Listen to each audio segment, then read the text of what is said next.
Bonjour et bienvenue pour ce 6e épisode de la série Grand Tour dédié à l'équipe Intermarché Circus Wanty.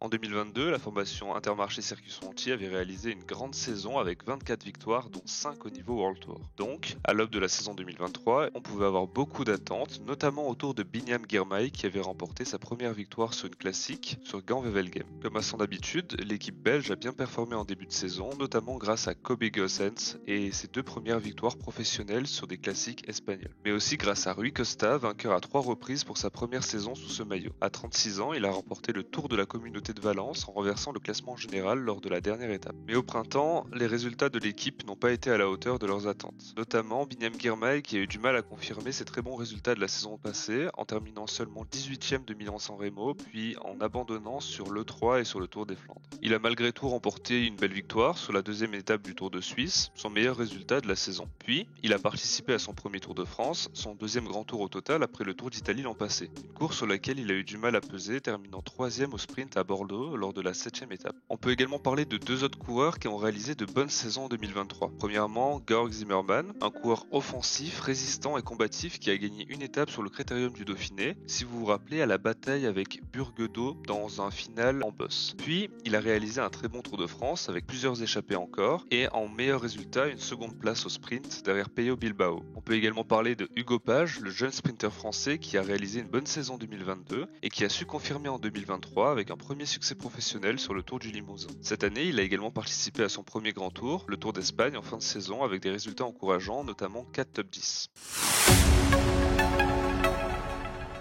Le marché de l'été a été assez calme en ce qui concerne l'équipe Intermarché Circus Wanty. Néanmoins, on peut noter quelques départs majeurs. Rui Costa a pris une saison seulement, mais remplie de succès. Il rejoindra en 2024 l'équipe IF. Loïc Vliegen également, après 5 saisons passées chez Intermarché Circus Wanty. Sa dernière victoire remontée à 2020 et son contrat n'a pas été prolongé. Enfin, Lorenz Heuss quittera également la formation l'année prochaine. Il avait participé cette année au Tour d'Italie en terminant une fois dans le top 10 d'une étape. Dans le sens des arrivées, il s'agit d'ajustements et non d'un recrutement qui révolutionnera l'équipe pour la saison prochaine. Kevin Colleoni arrive en provenance de la team Jayco Alula pour 2 ans. Il arbore un profil de grimpeur, il n'a encore aucune victoire au niveau professionnel et il tentera de trouver un second souffle après 3 saisons dans son équipe précédente sans succès majeur. Vito Braet rejoindra également l'équipe Circus Wanty Gobert en 2024. Du haut de ses 23 ans, ce sprinter classic man issu de la formation de la Lotto Soudal U23 a également passé 2 saisons dans la team Flanders baloise. En 2023, il a obtenu plusieurs résultats corrects, notamment une 3ème place au sprint sur le Tour de Hongrie et il a également terminé 9ème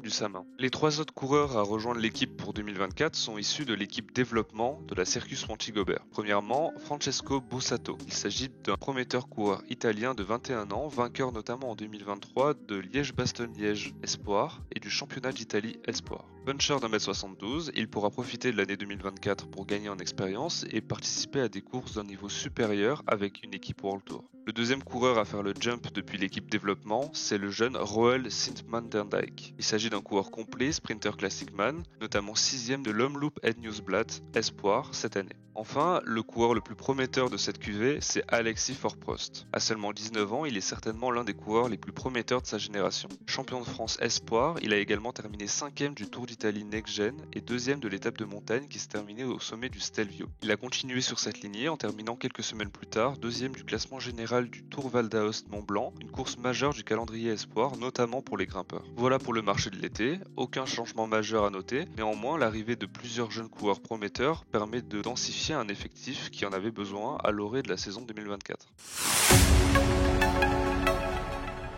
Parlons alors de cet effectif pour la saison à venir. La première chose qui me marque, c'est la présence d'un pôle de jeunes prometteurs. Aux 3 coureurs que je viens de citer dans la section précédente, en provenance de l'équipe développement, on peut aussi noter la présence d'Hugo Page, le jeune sprinter français de 22 ans, Mathis Michels, 20 ans, le jeune coureur estonien qui a fini 4ème des championnats d'Europe Espoir et aussi qui a gagné une victoire sur le Tour d'Allemagne en 2023. Binyam Girmay fait également partie de ce pôle de jeunes prometteurs à seulement 23 ans. Puis, pour finir, on peut également parler de Gerben Thijssen, le sprinter belge de 25 ans, qui reste sur 2 très bonnes saisons saison avec 7 victoires professionnelles. Le deuxième point positif de cet effectif, c'est la présence de coureurs qui ont réussi leur saison 2023 et qui devront confirmer leur bonne dynamique pour 2024, notamment Georg Zimmermann ou encore Lorenzo Rota. L'équipe Intermarché Circus Montier possède également une colonne vertébrale solide avec des coureurs d'expérience comme Taco van der Horn, vainqueur sur le Tour d'Italie en 2021, Ren Taramae ou encore Luis Meintjes. Ce dernier a connu une année 2023 compliquée avec une fracture de la clavicule sur le Tour de France et une fin de saison qui n'a pas été à la hauteur de ses espérances avec un retour difficile après sa blessure. Alors, où pourrons-nous retrouver l'équipe Intermarché Circus Montier en 2024 ? L'effectif est principalement tourné vers les classiques, notamment les classiques flandriennes. La force de l'équipe est de compter sur des coureurs d'expérience qui ont réussi à glaner des résultats importants sur ces courses les années précédentes, notamment Lorenz Rex, 9e de Paris-Roubaix cette année, et des jeunes coureurs qui pourront apprendre à leur côté. Aussi, l'équipe peut compter sur des coureurs capables de gagner des étapes sur les grands tours ou sur les courses par étapes du World Tour. L'effectif 2024 est néanmoins dépourvu de deux forces majeures, selon moi. Une faiblesse tout d'abord au niveau des coureurs capables de jouer les classements généraux sur les courses par étapes et les grands tours.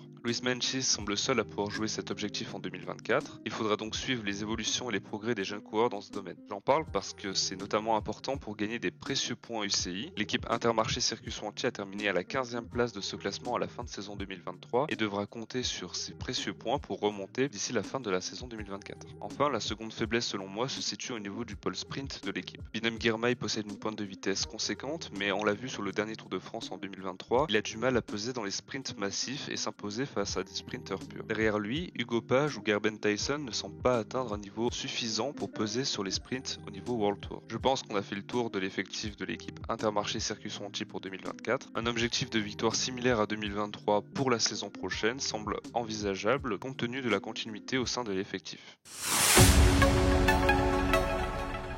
Le coureur que je vais suivre en 2024, c'est Alexis Four-Prost. Lors de l'annonce de son recrutement par l'équipe Intermarché Circus Montier pour 2024, ce dernier a approuvé l'idée de continuer à courir avec l'équipe développement, mais également de la chance de pouvoir rejoindre l'équipe World Tour afin de poursuivre son apprentissage. Le directeur sportif de l'équipe, Kevin Van Melsen, se dit persuadé qu'il peut devenir l'un des grimpeurs de référence dans les années à venir. Alexis Four-Prost a disputé seulement une année chez les Espoirs, mais il y a obtenu des résultats probants. Il a notamment affirmé ses talents de grimpeur sur le Tour d'Italie Espoir ou sur le Tour du Val d'Aos Mont-Blanc, comme j'ai pu en parler dans la section du recrutement. En 2023, il a disputé une seule course avec les pros, le Tour de l'Ain, qu'il a terminé à la 20e position. Alexis Four-Prost a affirmé que la structure d'Intermarché Circus Montier était l'environnement idéal pour s'épanouir. En rejoignant l'équipe World Tour dès 2024, il pourra profiter de l'expérience de plusieurs coureurs, notamment Luis Meintjes, et gagner en professionnalisme et en développement physique. Eike Wiesenbeek, manager de la performance chez Intermarché Circus Montier, a également affirmé qu'Alexis Four-Prost avait une mentalité de gagnant développée et qu'il avait un gros moteur avec le potentiel de devenir un très bon grimpeur dans les saisons à venir. Je pense que rejoindre le World Tour à 19 ans est une bonne chose et cela a été prouvé par plusieurs coureurs, notamment Juan Ayuso ou Tadej Pogacar ces dernières années. En participant à plusieurs courses World Tour avec l'équipe première, il pourrait gagner en expérience et se présenter sur le Tour de l'avenir en fin de saison en tant que favori.